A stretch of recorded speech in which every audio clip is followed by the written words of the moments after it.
भारत में चालुक्य वंश की तीन शाखाएं थी। सबसे प्राचीन वंश मध्य भारत में मतमपुर में शासन करता था। दूसरी शाखा दक्षिणी गुजरात के भृगु में शासन करती थी। इसका संस्थापक बरप्पा था। तीसरी शाखा चालुक्य वंश की मुख्य शाखा थी, वही इतिहास में प्रसिद्ध है। इस शाखा का संस्थापक मूलराज प्रथम था और उसकी राजधानी अनहिल्या पालक थी। तो दोस्तों, आइए हम आज आपको चालुक्य वंश के बारे में बातें करेंगे। इसके राजा कौन कौन थे, वे क्या करते थे। तो इससे पहले हम आगे बढ़ें, मेरे चैनल को आप सब्सक्राइब जरूर करें, शेयर करें और लाइक करें। तो चलिए आगे बढ़ते हैं। चालुक्य वंश का प्रथम शासक था मूलराज प्रथम। प्रतिहार और राष्ट्रकूटों के पतन के बाद उनका लाभ उठाते हुए अनहिल्यावाड़ के चालुक्य वंश की स्थापना हुई। उसकी माता अनहिल्यावाड़ की चकोट वंश की कन्या थी। मूलराज ने अपने मामा चकोट वंश के राजा सामंत सिंह को मारकर अनहिल्यावाड़ की राजगद्दी हथियाई थी। यह मूलराज के माथे पर एक कलंक है। मूलराज का पिता राजी कन्याकुंज देश के कल्याण कटक का क्षत्रिय राजकुमार था। प्रारंभ में मूलराज के पारस्परिक संघर्ष का प्रमुख क्षेत्र लाट बना। लाट पर उस समय चालुक्य वंश के बारप और उसका पुत्र गोविराज शासन करते थे। लाट क्षेत्र पर परमार शासक मूलराज की गिद्ध दृष्टि थी। अतः लाट को लेकर चालुक्य और परमारों के त्रिपक्षीय संघर्ष छिड़ गया। चालुक्य राज बारप ने चौहान वंश के शासक विग्रहराज द्वितीय से मदद लेकर मूलराज पर आक्रमण कर दिया। मूलराज को भगाकर पंथा दुर्ग में शरण लेने के लिए उसे बाध्य होना पड़ा।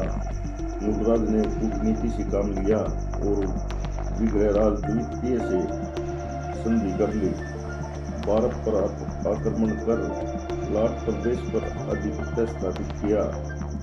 मूलराज के पुत्र चामुंडाराज ने बारप को मौत के घाट उतार दिया। मूलराज की लाट विजय के उपरांत परमार मुंड से संघर्ष अवश्यंभावी हो गई थी। यह संघर्ष लंबा चलता रहा।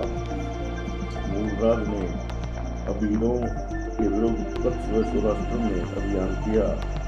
कच्छ के आबिर शासक लाखा को मूलराज ने 11 बार परास्त किया और 12वीं बार उसे मौत के घाट उतार दिया। इस प्रकार उसने सौराष्ट्र पर अधिकार कर लिया। मूलराज शैव धर्म का अनुयायी था। सौराष्ट्र स्थित सोमनाथ मंदिर को उसने प्रमुख तीर्थ के रूप में विकसित किया। मेरुतुंग के अनुसार मूलराज प्रत्येक सोमवार को वहां दर्शन करने आता था। उसने मंडाली के सोमेश्वर मंदिर का भी निर्माण करवाया। अपने जीवन की संध्या बेला पर मूलराज ने अपने पुत्र चामुंडराज को शासक बनाया और स्वयं संन्यास ले लिया। सरस्वती नदी के किनारे श्री स्थल तीर्थ में वह तपस्या करने चला गया। चामुंडराज के पश्चात उसका पुत्र बल्लभराज शासक बना। वह 6 माह ही शासन कर पाया। उसकी चेचक की बीमारी के कारण उसकी अकाल मृत्यु हो गई। उसके बाद उसका छोटा भाई दुर्लभराज शासक बना। उसकी प्रमुख उपलब्धि लाट की पुनर्विजय थी। उसके बाद आता है भीमदेव प्रथम। दुर्लभराज का कोई पुत्र नहीं था। वह अपने छोटे भाई नागराज के पुत्र भीमदेव से बहुत प्यार करता था। उसी को उसने अपनी सत्ता सौंप ली। राज्य संभालते ही भीमदेव को भारी चुनौतियों का सामना करना पड़ा। उसके साथ सिर मुंडाते ही जैसे ओले पड़ने वाली कहावत हो गई। उसने सभी चुनौतियों का डटकर सामना किया। इससे उसके साहस और पराक्रम में वृद्धि हुई। इसलिए वह चालुक्य वंश का सर्वाधिक शक्तिशाली माना जाता है। वह अत्यंत कूटनीतिज्ञ था। उसने कलचुरी शासक कर्ण के साथ मिलकर परमार राजा भोज को परास्त किया था। धार नगरी को लूटा था। भोज चिंताग्रस्त पड़कर बीमार हुआ और उसकी मृत्यु हो गई। लूट की संपत्ति के बंटवारे को लेकर कर्ण से भीम में संबंध बिगड़ गए। तब भीम ने भोज के उत्तराधिकारी जयसिंह द्वितीय के साथ मिलकर कर्ण को परास्त किया। भीमदेव प्रथम ने सिंध नदी पर पुल बनवाया और सिंध में प्रवेश कर वहां के शासक हम्मुक को परास्त किया। आबू पर्वत क्षेत्र के शासक गंदुक को परास्त किया।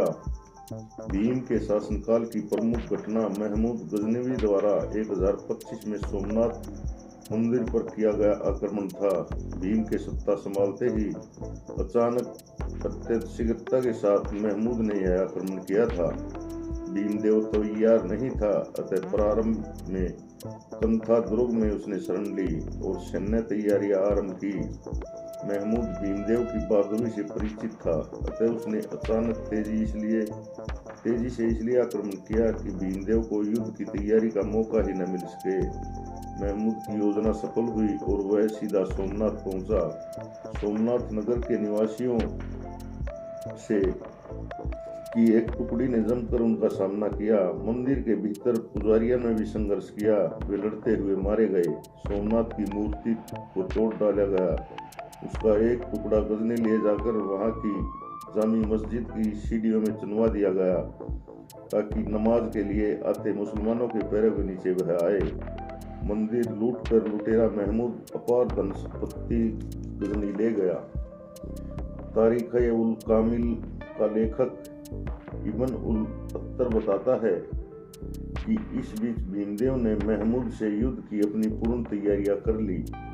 तबकाते अकबरी का लेखक निजामुद्दीन बताता है कि जब महमूद को यह पता चला कि भीमदेव युद्ध की तैयारियां कर चुका है, उसे परास्त करने के लिए शस्त्र सज्जित कर रहा है, भीमदेव के डर से महमूद गजनबी सीधा रास्ता त्याग कर कच्छ सिंध के रास्ते से मंसूरा और मुल्तान होते हुए गजनी भाग गया। यह रास्ता बीहड़ और रेगिस्तान का था। परिणाम स्वरूप उस बीहड़ में रास्ते में मौजूद महमूद के अधिकांश सैनिक और पशु भूख और प्यास से मारे गए।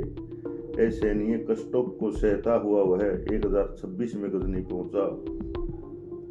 फरिश्ता बताता है कि महमूद जब सोमनाथ को लूट चुका था, तब सोमनाथ के द्वार पर भीमदेव सेना सहित आ धमका। उसने 3000 मुसलमानों को काट डाला। अपनी विजय को पराजय में बदलता देख महमूद गजनवी कच्छ बीहड़ों के रास्ते गजनी भाग गया। इस प्रकार हम देखते हैं कि भीम प्रथम ने अत्यंत महमूद गजनवी को पराजित ही कर दिया था, बस वह सोमनाथ मंदिर को नहीं बचा सका।